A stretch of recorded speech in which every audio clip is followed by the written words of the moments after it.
రాష్ట్రంలోనే మొట్టమొదటిసారిగా పిఠాపురం మాజీ ఎమ్మెల్యే వర్మ ఆధ్వర్యంలో కార్యకర్తే అధినేత కార్యక్రమాన్ని నిర్వహించారు. ఈ సందర్భంగా వర్మ నిర్వహించిన ఈ గ్రీవెన్స్కు తెలుగు తమ్ముళ్లు భారీ సంఖ్యలో వినతులను సమర్పించారు. జనసేన ఆవిర్భావ సభలో ఎమ్మెల్సీ నాగబాబు వ్యాఖ్యలపై విలేకరులు అడిగిన ప్రశ్నకు వర్మ స్పందిస్తూ, అటువంటి వ్యాఖ్యలను నేను పట్టించుకోలేదని, మా కార్యకర్తలు కూడా అటువంటి వ్యాఖ్యలపై ఆందోళన చెందలేదన్నారు. మీడియా ముందుకు వచ్చే సమయం లేక రాలేకపోయానే తప్ప మరి ఏమీ లేదని, ఇప్పుడు పార్టీ కార్యక్రమాన్ని నిర్వహించడంతో మీడియా ముందుకు వచ్చానని తెలిపారు. అలాగే ఒక ప్రక్క ముఖ్యమంత్రి చంద్రబాబు నాయుడు రాష్ట్ర అభివృద్ధి కోసం పాటుపడుతుంటే, మరో ప్రక్క కార్యకర్తల సంక్షేమం కోసం భవిష్యత్ రథసారథి మంత్రి లోకేష్ చేస్తున్న కృషి అభినందనీయమని కొనియాడారు. తెలుగుదేశం పార్టీ తిరిగి అధికారంలోకి రావడానికి లోకేష్ నిర్వహించిన యువగలం పాదయాత్ర కారణమని తెలిపారు.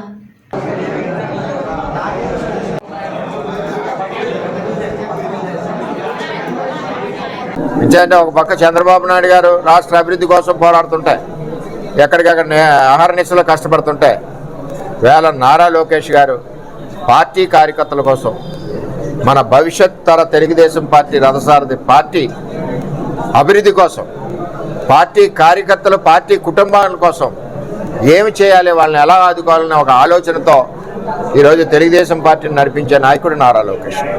ఈవేళ తెలుగుదేశం పార్టీ కార్యకర్తలు అందరూ అంటున్నారు, ఈవేళ తెలుగుదేశం పార్టీ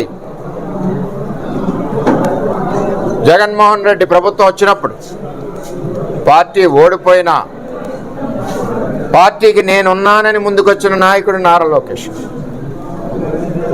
వచ్చి 3200 కిలోమీటర్ల పాదయాత్ర అలుపెరక్కండా బోల్డ్ ప్రజా సమస్యలు, రైతాంగ సమస్యలు, మత్స్యకార సమస్యలు, చేనేత కార్మికుల సమస్యలు, ఈ సమస్యలన్నీ తెలుసుకుంటా ఎక్కడెక్కడ ఏమి ఇబ్బందులు ఉన్నాయి, జగన్మోహన్ రెడ్డి పరిపాలన దుర్మార్గంగా ఈ యొక్క వ్యవస్థ ఎంచేదంటే ఈ బీసీల మీద ఎంచేదంటే బీసీల పార్టీ తెలుగుదేశం పార్టీ రాష్ట్రంలో ఉన్న అన్ని జాతులకి సంబంధించిన సమస్యలని తెలుసుకుంటూ వాటి పరిష్కార దిశగా, అదేవిధంగా నిరుద్యోగ యువకులకు కానీ ఇన్ని రకాలుగా అతని యొక్క పాదయాత్ర తెలుగుదేశం పార్టీకి కానీ ఈ రాష్ట్ర ప్రజలకు కానీ వెన్నెముగ్గా నిలిచింది.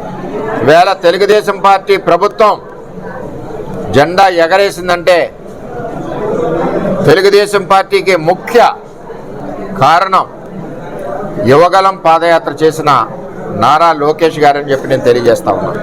మరి ఎలక్షన్ల ముందు జగన్మోహన్ రెడ్డి కోసాలు కదిలి విధంగా యువగలం పాదయాత్ర నడిచింది.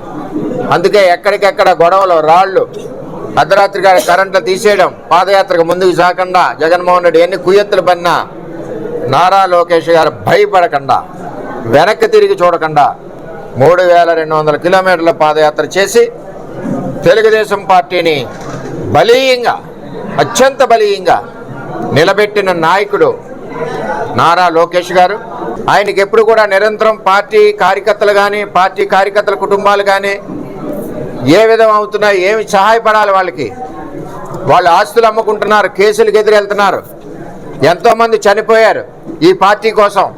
అటువంటి కార్యకర్తల కోసం ఏమి చేయాలని ఒక ఆలోచనతో వైసీపీ ప్రభుత్వంలో పడిన బాధలు, ఇబ్బందులు ఏం పడ్డారో అవన్నీ కూడా అర్జీ రూపంలో తీసుకుంటే వారికి అన్నీ కూడా సహాయ సహకారాలు చేద్దామన్న ఒక ఆలోచనతో తెలుగుదేశం పార్టీ నుంచి ఈ యొక్క ఆలోచన పుట్టింది నారా లోకేష్ గారి మెదడులోంచి.